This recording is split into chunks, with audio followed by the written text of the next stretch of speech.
Ajnanatimirandasya Jnananjana Shalakaya Chakshunamilitan Jaina Tasmai Shri Gurave Namaha Gurave Gaurachandraya Radhikaye Tadalaye Krishnaya Krishna Bhaktaya Tad Bhaktaya Namo Namaha Yam Pravajantam Manupeta Apeta Kritam Rapayano Viraha Katara Ajuhava Utreti Tanmayataya Taravo Binedus Tam Sarvabhutam Hridayam Munimanatusmi Bhaktya Vihina Parada Lakshay Kiptascha Kamari Tarangamadye Kripa Maitram Sharanam Prapanna Vrinde Namaste Charanadavindam Tave Vasmi Najivami Tvayavina Iti Vigyaya Radhe Tvam Nayanam Charanandike Vancha Kalpa Tarubhascha Kripa Sindhuvya Evacha Patidanam Pavanebhyo Vaishnavebhyo Namo Namaha. So we're going to continue hearing the Sri Damodarastakam commentaries by Sri Sanatana Goswami Pad and Sri Bhaktivedanta Narayana Goswami. And we first offer our most humble obeisance to our beloved gurus, to Sri Nityalila Pavishta Om Vishnupada Talsat Sri Simad Abhaya Charnaravinda Bhaktivedanta Swami Maharaj Srila Prabhupada.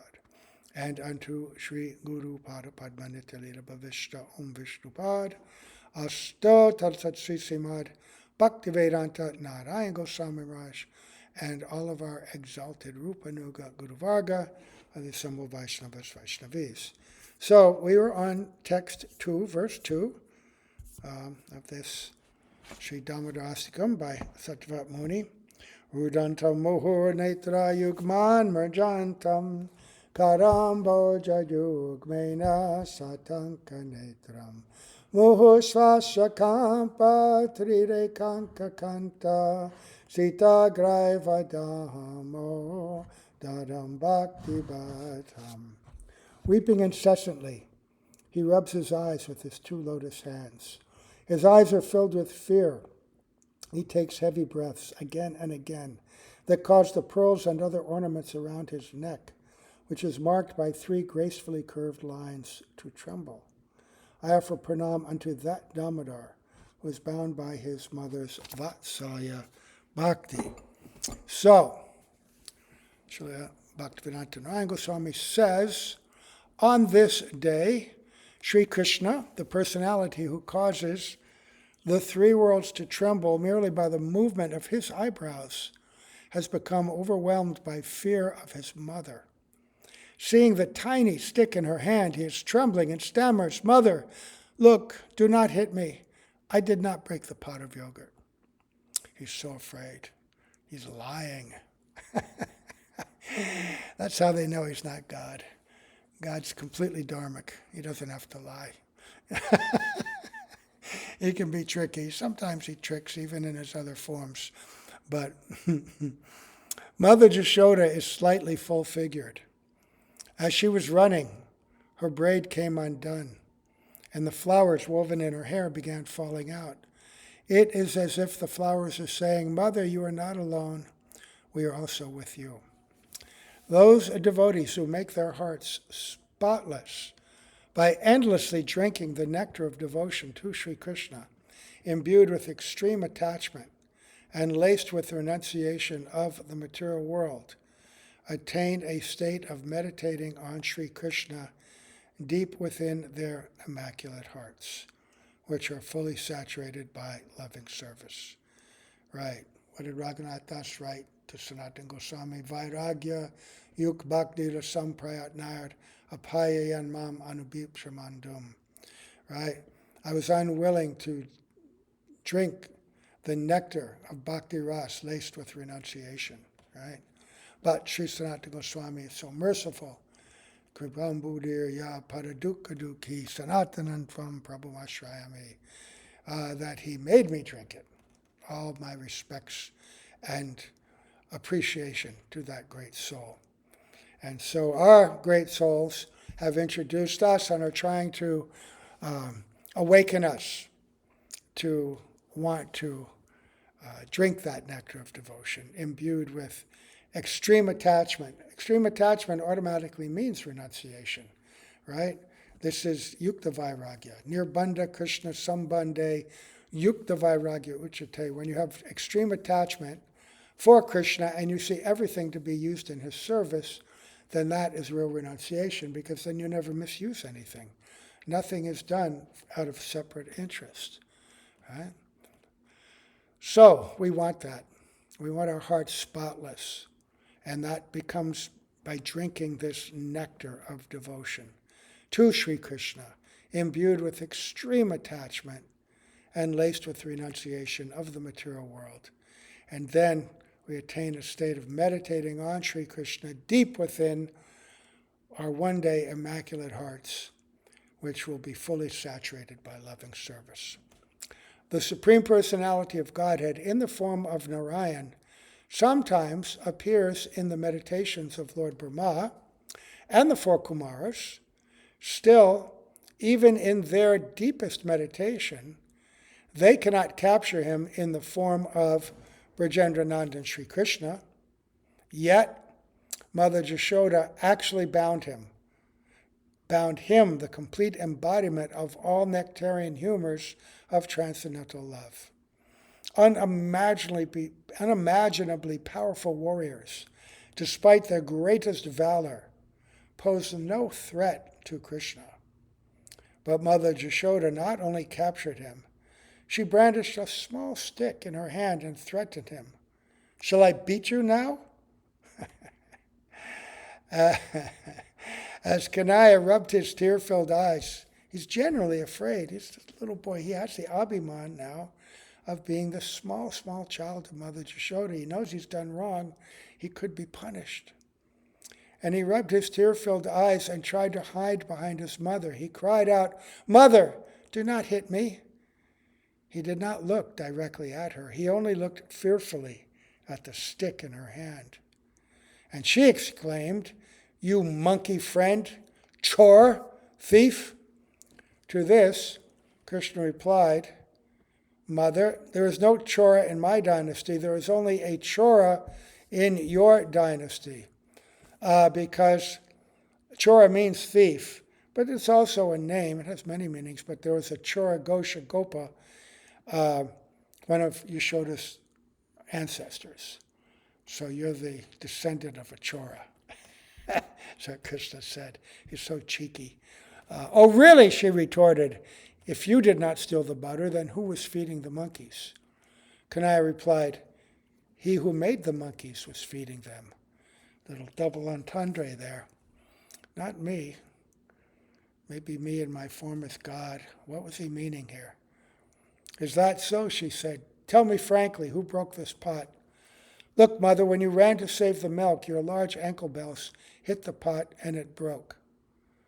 He's such a liar, right? But he's fast, he's quick. Right? "Then how did you get butter all over your face?" she asked. "Mother, the monkeys were eating the butter, so I was trying to scare them away. As they were running, they smeared butter all over my mouth." Now all the gopis are there, and hearing this exchange, they all begin to laugh. "I am not about to set you free so easily," Mother Jashoda said. "I am going to tie you up." Mother Jashoda's mood was grave. She was thinking, if I don't chastise him, he will become quite a troublemaker. Discipline is required for children. They require it. They have no boundaries. They'll try anything. They have to know right from wrong. And sometimes only some kind of discipline will correct them properly. With this in mind, she decided to bind him. Although Sri Krishna started to cry, she did not let him go. She thought to herself, "I will keep him tied up for a while, and when I have finished churning the yogurt, I will untie him and feed him butter and breast milk to calm him down." Okay, I'm going to teach him a little lesson here. and still his restless nature. Mother Yashoda then considered Krishna is cunning. He's kala, a cunning and mischievous thief. And his accomplice is ulukala, this grinding mortar. Both deserve to be punished. I will tie them together in such a way that Krishna cannot untie himself from the mortar. Thinking thus, she proceeded to bind him. Now we get another quote. We heard this before in Sanatana Goswami's commentary. Tad dhamma badyamanasya swarbhakasya katagasa Dhyangulanam bhutena sandade nyatcha gopika. When Mother Yashoda tried to bind her mischievous child, the rope was 2 fingers short, so she tied it to another rope. That's the quote from the Bhagavatam. She had removed the silk ribbon from her braid in order to bind Krishna with it. Other than the gold chain around his waist, Krishna was quite naked.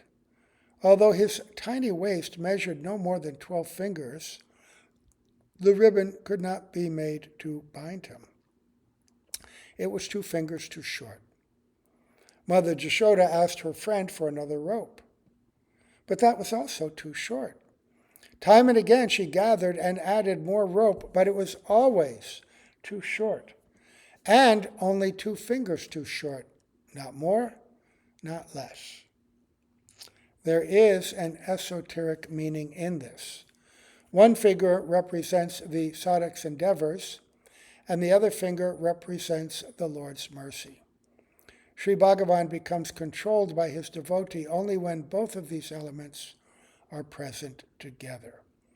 So the activating agent in our progress, of course, is the mercy of the Lord, but that is stimulated by the Lord seeing our endeavors, our exercise of our free will, our determined efforts to overcome our anarthas, even though we have so many shortcomings, so many obstacles are in the way. But if we keep trying, we attract the mercy of Krishna. 2 fingers. Right? There are different schools of thought in most religions that argue one or the other. Oh, it's by mercy alone, God's grace alone. The others say, no, by good works you should be saved. Right? But they can't reconcile and combine the two. Even there are schools of Vaishnavism in South India, the 2 distinct groups like that as well. But we have both elements, which makes perfect sense. Because God's a person, and he is, his heart softens when he sees our endeavors, when he sees us struggling so hard against the anarthas and difficulties that we've inherited in our body, in our experiences, in our cultures growing up, and life after life. The Ramanuja Sampradaya is divided in 2 according to whether they emphasize the Vedic scriptures or the Tamil scriptures. The former are known as Vadakalai and the latter as Tenkalai. They have distinct opinions regarding the means of ultimate attainment. The view of Vadakalai Ramanujas is based on grace arising from a cause. Their stance is compared to Markatanyaya, the analogy of the baby monkey clinging to his mother for protection. When the mother monkey moves about with her baby, she makes no effort to hold him. Instead, the baby clings onto her as she leaps from tree to tree. And if he falls, his mother will never accept him again. Wow. Conversely, the view of the Tenkalai Ramanujas is based on causeless grace. Their stance is compared to Marjaranyaya, the analogy of the cat carrying the kitten in her mouth. The mother cat picks her kitten up with her teeth and carries him about. The kitten does not make any effort and goes wherever she takes him. Thus, the followers of the Vadakalai school strive for the grace of Bhagavan by their own efforts, and conversely, the followers of the Tenkalai school rely solely on faith in the causeless grace of Bhagavan, considering their own efforts ineffective. The Gaudiya Vaishnav school asserts that both views are necessary. The following analogy is given to illustrate this stance. A person who has fallen into a well will cry, "Please help me, pull me out." Then from above, someone may lower a rope into the well and say, "I am lowering down a rope. Catch hold of it and I will pull you out." However, if the person in the well does not catch hold of the rope, he will not be freed. From his end, he must hold on to the rope, and from above, he must be pulled out. In this example, the person in the well cries out for help and later firmly catches hold of the rope. These endeavors are the means of his deliverance. In other words, they are his sadhana. From above, the person who is trying to pull him out is bestowing causeless mercy. For someone helplessly fallen in the well of material existence, Sri Bhagavan's causeless mercy descends just like this rope, and by performing sadhana, one takes hold of that rope and achieves service to his lotus feet. Right.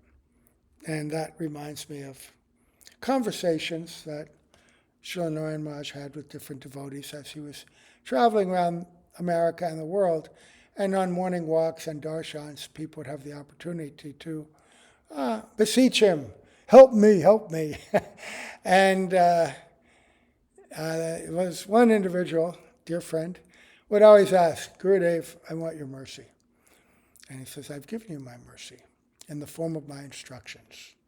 That's my mercy." "Oh, but we're so weak. I'm just a fallen grahasta. I want your mercy to, be able to have faith, to follow them, etc." And, he would say, "Well, then just follow and the mercy will come." We all we heard about Dhruva Maharaj the other day on our virtual parikram, and Lord Narayan touched him on the head with a conch shell, and then he was able to spout so many beautiful prayers, right? But prior to that, he had done so much austerity, right? So we just want the conch shell. We don't necessarily, want the difficulty of because it's so hard. The hardest part is getting past the Kanishta stage, where we're chanting Namaparad, where we still have a lot of taste for material things, even with Namabhas, while we still have a taste for material objects. Until we come to Shuddhanam, it's such a struggle. We're still in Kanishta, Once you mature very much in Namabhas and you acquire some, certain nishta in service, you may be entering into the threshold of madhyam. But real madhyam comes about by Shuddhanam. But the only way to get Shuddhanam is to continually chant, but also under the guidance and care and shelter of a Mahabhagavad devotee, right? Then your efforts are accepted, then that influence inspires and guides and purifies you. That's why we constantly are seeking good, high-class association and shiksha, right? To give us, because in that association we experience so much enthusiasm, right? Enthusiasm to perform bhakti comes in that association. Mother Jashoda did not give up her attempt to bind Krishna. She kept trying. All the gopis began to clap their hands and say, "Oh, Mother, the Creator has not written on this boy's forehead that he will be bound, so how can you tie him up?" Mother Jashoda felt ashamed. "This is so embarrassing," she thought. "I have not been able to bind this child that came from my own womb." Taking shelter of Bhagavan Sri Narayan, she silently began to pray, "Oh Narayan, please help me. If I cannot bind this boy today, it will be so shameful for me. Protect my honor." In other words, protect my honor means, in this case, protect my honor as a mother, my capacity as a mother. If I can't discipline him according to my judgment, then I'm not a real mother. Please help me accomplish my task. Her face had become red. So this is all Vatsalya, all of this. It was not for her own pride or prestige, but her love for her child, which is causing her to pray like this. Her inability to correct him properly. Her face had become reddish like the rising sun, and drops of perspiration had begun to roll down her face like pearls. Srimad Bhagavatam describes this as follows. Sva ma tu svina gatraya visrasta barbarasaja drishta parishramam krishna kripaya set sabandhane. Sri Krishna saw that his mother's body had become drenched with perspiration. The garlands woven into her braid had fallen out, and she had become utterly exhausted. Seeing his mother's fatigue, little Sri Krishna compassionately allowed himself to be bound. Sadhaks should perform sadhan bhajan with the same unwavering determination and hard endeavor. So this is the lesson to be pulled from this part of the Leela, the story, the pastime, that we should perform our sadhan bhajan with the same unwavering determination and hard endeavor. That's why when we went to Belvan, we pray to Lakshmi, consort of Lord Narayan, but we don't pray to her for her mood of service because she can't give the mood of Braj Prem. But she aspires so deeply to be allowed to enter into that Leela, and thus her endeavor, her discipline, her determination is so strong too. And she's an expansion of Radhika, so we pray to her for that kind of unwavering determination and hard endeavor, as we do with Mother Jashoda. If we pray like that, then Sri Krishna's heart will melt, and he will be compelled to bestow his sublime devotional service upon them, upon us. Indeed, when Sri Krishna saw his mother's firm resolve, his heart melted, and his topmost potency, his mercy, Karuna Shakti. This is mentioned more than once in different places. This is the very nature of Srimati Radhika. She takes her bath in the nectar of compassion, right? Chaitanya Charitamrita. So his heart melted, and his topmost potency, his mercy, the totality of all his powers combined, then manifested as his bhakta vatsalyata, his affection for his devotees. At that very moment, his Aishwarya Shakti disappeared, and he allowed himself to be bound. The Aishwarya Shakti, his internal energy, was preventing him from being bound because he didn't want to. So this inconceivable pastime of the rope being tied and made longer, and yet when put around his waist, it looked too short. It's just impossible to conceive how it could happen. But the bewildering potency of his Shakti created that very mysterious situation. So he allowed himself to be bound. Mother Jashoda made an intense endeavor with unflinching resolve. Following her example, sadhaks should try to melt Sri Krishna's heart and compel him to engage them in loving service to him by practicing devotional service that is imbued with the characteristics like sincere loving emotions, bhav, great enthusiasm and anxiousness, utkantaha, a deep sense of closeness and relationship, sambandha, a feeling of possessiveness for him, mamata, and intense affection for him, priti. Right. So what are those things? What are we trying to cultivate? Sincere loving emotions, bhav. Great enthusiasm, right? Utsaha, nischaya daryat, enthusiasm. A deep sense of closeness and relationship, sambandha, a feeling of not just relationship and closeness, but possessiveness, mamata, and intense affection, priti. Okay, so there's 3 little dots there. That will be a new subsection. So we will stop there and continue reading tomorrow. We offer our obeisance to our beloved Srila Prabhupada, Srila Bhaktivedanta Narayana Gosvami Maharaj, all the assembled Vaishnavas, Vaishnavis, and we'll go to our evening arti. Haribol, Haribol, Haribol.